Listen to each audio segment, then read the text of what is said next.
साथियों, आप देख रहे होंगे कि टीवी में रूस ने यूक्रेन पर हमला कर दिया और इस हमले की वजह से पूरे दुनिया के, खास तौर से यूरोप के देश काफ़ी परेशानी में हैं, क्योंकि वो अब तक यूक्रेन के साथ में थे। बाकी आपको ज्ञात होगा समाचार से कि इस युद्ध के क्या क्या डेवलपमेंट हैं। लेकिन साथियों, इस युद्ध की जो परिणाम है वो आर्थिक परिणाम होंगे, क्योंकि अमेरिका को मौके से भागना पड़ा और अब यूरोप के देश मिलकर रूस पर प्रतिबंध लगाएंगे। उसका असर ये होगा कि यूरोपीय देशों में गैस और तेल की किल्लत होगी, क्रूड ऑयल के प्राइसेस बढ़ेंगे और इस सब का परिणाम होगा कि भारत में जो कंपनियां क्रूड ऑयल के बाई प्रोडक्ट का इस्तेमाल करती हैं, जिसमें केमिकल कंपनीज, फार्मा, एफएमसीजी, इनको आप खास तौर से ले सकते हैं, इनके जो है प्रॉफिट स्ट्रेस होंगे, कुछ समय के लिए इन पे प्रभाव पड़ेगा। साथियों, यही कारण है कि जिनके पास बड़ा माल होता है वो इस माल को अपलोड करते हैं और मार्केट नीचे को जाता है। इस मार्केट में छोटे छोटे निवेशक भी हैं और इन छोटे निवेशकों का नुकसान देखकर उनके पोर्टफोलियो जब रेड में होते हैं, एक बड़ा नुकसान दिखता है, तो उसको सुनकर और देखकर दिल जो है वो दुखी होता है। ये साथियों, माल बेचकर भागने वाले ऊपर के रेट पर माल थमाकर स्मॉल इन्वेस्टर को खुद निकल जाते हैं। लेकिन आप टीवी, न्यूज़ चैनल, हर जगह जब इनको माल बाहर निकालना होता है तो इनके जो कुछ एजेंट्स होते हैं वो लगातार माल खरीदने की बात करते हैं और जब मार्केट गिरता है तो कहते हैं कि इंतजार करो। कोई इन छोटे निवेशकों से ये नहीं कहता कि बाजार गिरने वाला है, लाल होने वाला है। और अगर आप समझते हैं कि आपके पोर्टफोलियो के कुछ शेयर रेड जोन में जाने वाले हैं तो अभी उनसे 70% हिस्सा बेचकर निकल जाएं, कुछ कैश जनरेट करें और फिर आगे जैसा बाजार चलेगा वैसा विचार करें।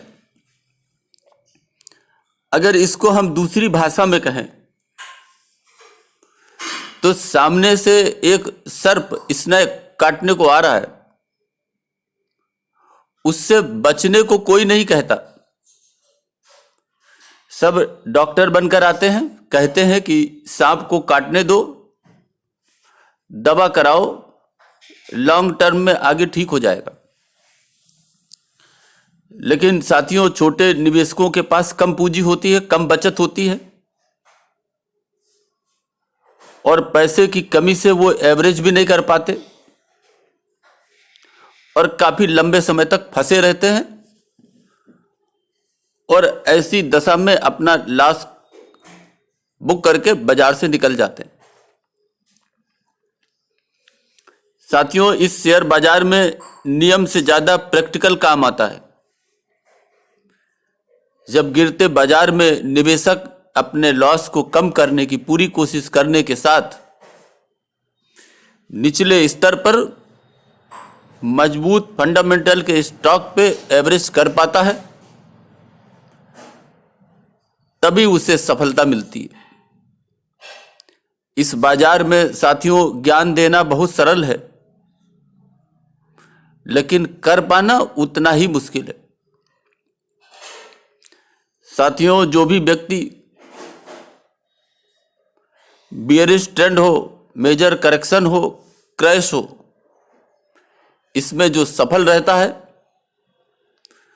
जिसकी समझ ठीक हो, समझ से काम करे, धैर्यवान हो और निडर होकर जानकारी करने के बाद अगर वो निवेश कर पाया, अपनी पूंजी को बचा पाया, सही समय पर एवरेज कर पाया, वही कम समय में बाजार ऊपर आने पर मालामाल होता है।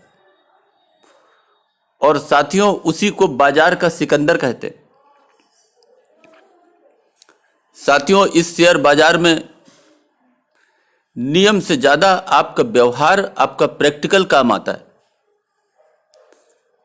साथियों, जब गिरते हुए बाजार में,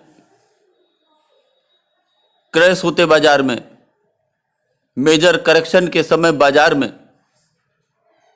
निवेशक अपने लॉस को कम करने की पूरी कोशिश के साथ निचले स्तर पर मजबूत स्टॉक पे एवरेज करने की नीति को सफलतापूर्वक पूरा कर पाता है, तभी उसे सफलता मिलती है। साथियों, जब बाजार क्रैश हो रहा हो या लंबा बेरिश ट्रेंड नजर आता हो, कमजोर कंपनियों से, कचरा कंपनियों से आपको किनारा करना चाहिए। कचरा कंपनी कौन है? जिनका प्रॉफिट कंसिस्टेंट नहीं है, जो लॉस मेकिंग है, कर्ज में डूबी हुई है, जिनकी सेल्स ग्रोथ कमजोर है, यही कचरा कंपनी है। यदि आप किसी कंपनी के शेयर में लगभग 1 साल से अधिक से निवेशित हैं, वो कितनी भी फंडामेंटली मजबूत हो, तो उसे एक निश्चित स्तर पर रेड यानी लाल जोन, रेड जोन, इसमें जाने वाले शेयर को रेड जोन में जाने से पहले आप उसे बाहर का रास्ता दिखाएं। साथियों, यदि वो स्मॉल कैप की कंपनी है, मजबूत कंपनी है, तो उसमें यथासंभव 60% तक अपना स्टैक कम कर दें, हिस्सा कम कर दें। यदि वो मिड कैप की कंपनी है तो कम से कम उसमें 40% अपने स्टैक को, अपने हिस्से को कम करें। और यदि वो लार्ज कैप की कंपनी है तो उसमें कम से कम 20% हिस्से को घटाने पर विचार करते रहें। इससे साथियों, ऐसे समय में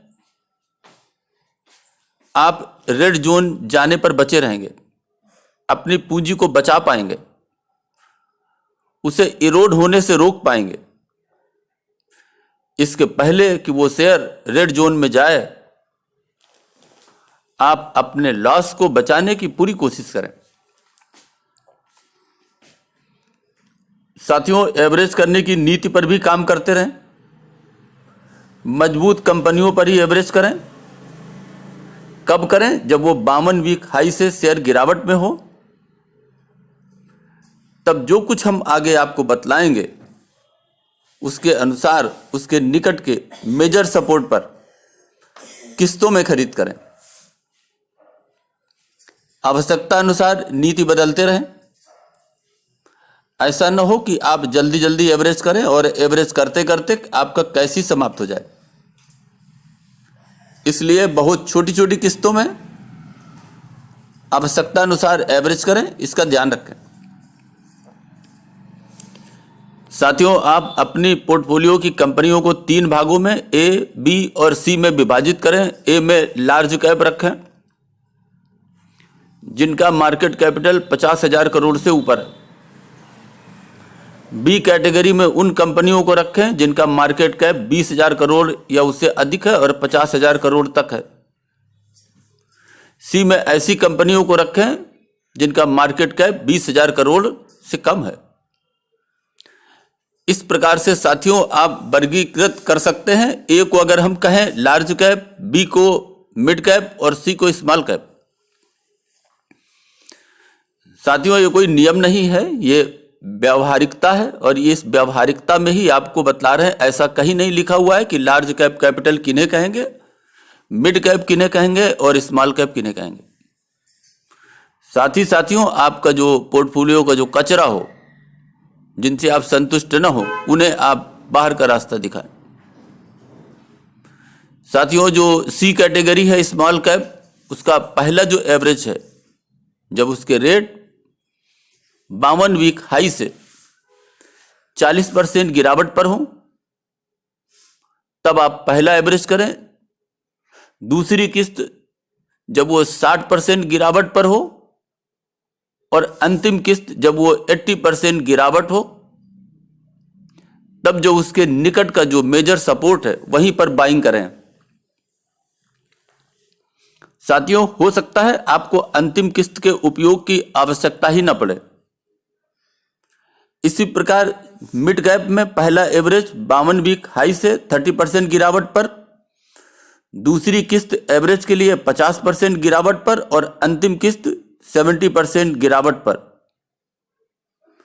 ये बी कैटेगरी के हैं और इनमें जो स्तर है उसके करीब जो मेजर सपोर्ट हो उसी पर बाइंग करें। साथियों, जो लार्ज कैप है ए कैटेगरी है, उसका पहला एवरेज 52 वीक हाई से 20% गिरावट पर, दूसरी किस्त 40% गिरावट पर और अंतिम किस्त 60% गिरावट पर आप करें। वो भी निकट के मेजर सपोर्ट पर। हो सकता है आपको तीसरे किस्त के उपयोग की आवश्यकता ही न पड़े। और साथियों, ये जो ए बी कैटेगरी के जो शेयर्स हमने आपको बतलाए,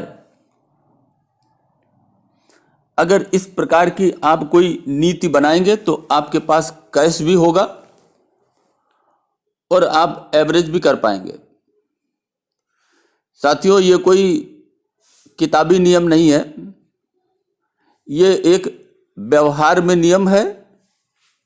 यह मात्र जब जब व्यापार विगत में पास्ट में क्रैश हुआ, मेजर करेक्शन आया या लंबा बेरिश ट्रेंड आया, उस समय का ये व्यक्तिगत अनुभव है मेरा, जो हमने आपसे साझा किया। साथियों, आप अपने पोर्टफोलियो पर उस माली की तरह काम करें जो अपने बाग की समय समय पर पौधों की छटनी करता रहता है, उसकी कटिंग करता रहता है, ताकि पौधों की ग्रोथ हो और वो सुंदर दिखे।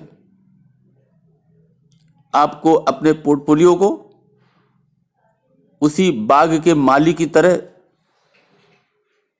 आपको उनकी सुरक्षा करनी है, उनकी रक्षा करनी है।